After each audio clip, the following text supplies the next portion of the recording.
So 3 things that I would like to cover before I can address any question.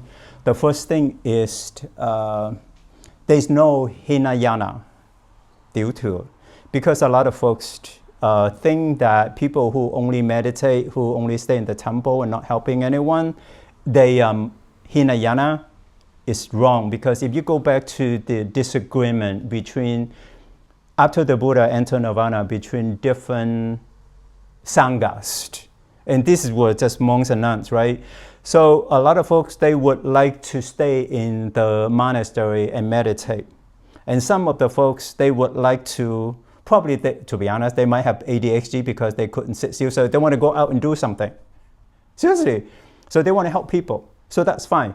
So they call them, oh, you are Hinayana, meaning small vehicle. But that was only a label. But there was no traditions that say, oh, I'm Hinayana tradition, I'm Hinayana Buddhism. No, we don't have such thing. So that's the misconception that we have about Hinayana, about people who want to meditate. So my point is that, let's say if someone label you that you have anger issue, does that mean that you forever a person with anger, right? So that's the wrong perception, because I was helping. I mean, because of my prison work, I work with people to deal with their anger, with their trauma. So and then someone said, oh, that's Hinayana. I'm like, I didn't say anything because it's in a group setting. But here, as a setting, without saying, implying, naming anyone. So that's the first thing. Second, Mahayana, right? So 2 months ago, there's this lady, her name is Michelle Bui. She's Vietnamese. She owns a Vietnamese carry-out restaurant in Orange County.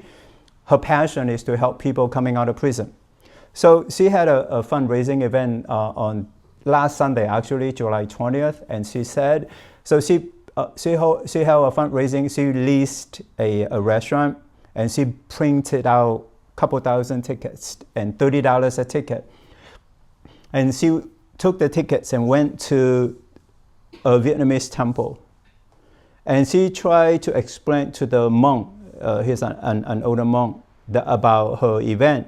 And then some of the Buddhist nuns, his disciple, came out and said, oh, no, this is not what we do. We can't help them. Fine. However, for us monastics, monks and nuns, we have to observe the Bodhisattva precepts, 10 major and 48 minor. Okay? One of which, we have to treat every sentient being as our family members or as our parent. So my question to those Buddhist nuns, and I put it on the record, is that, what happened to your Bodhisattva vows? So people coming out of prison are not humans? But then dogs, and because if you believe in the Buddha nature, right, in the Mahayana tradition, people say that, oh, a stone has Buddha nature. Oh yeah. So does this one have? What about people coming out of prison? What about a black person? What about a Latino? So they don't have, so we don't help them just because they don't look like us. I'm being critical right here too, because especially for monastics, when you observe this precept, you need to be true to the precepts. If not, then don't observe it.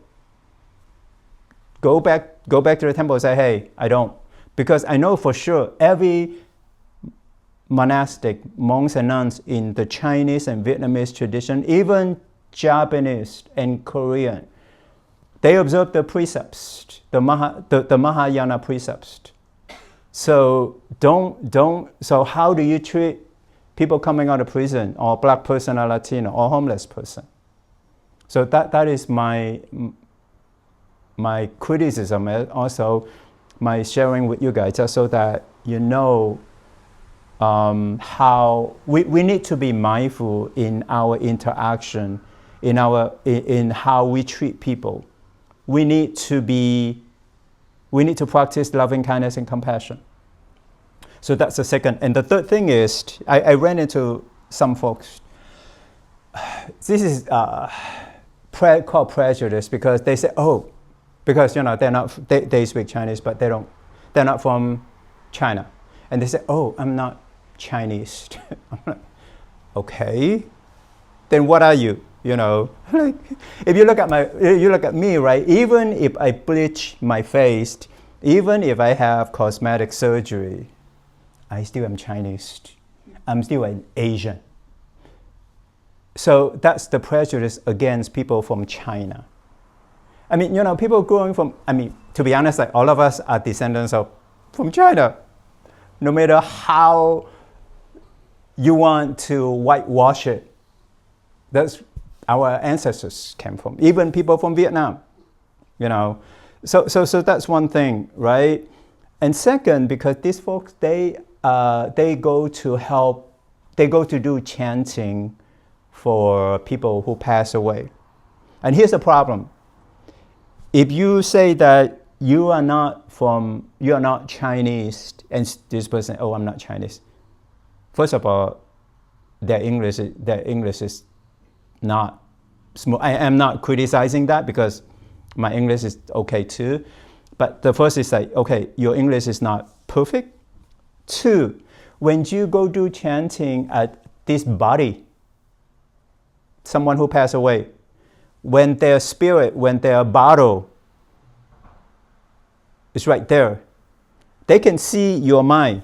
They can see what's going on in you. And you are doing chanting for a Chinese person?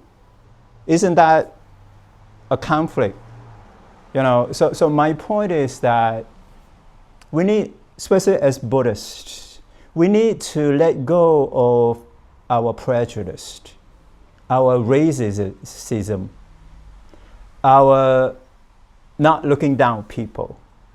Because if, like the Dalai Lama said, right, Buddhism is based on wisdom and compassion. Then where is compassion when you choose to ignore, or when you discriminate against people of different, whether they come from poor countries, or they have different color of skin?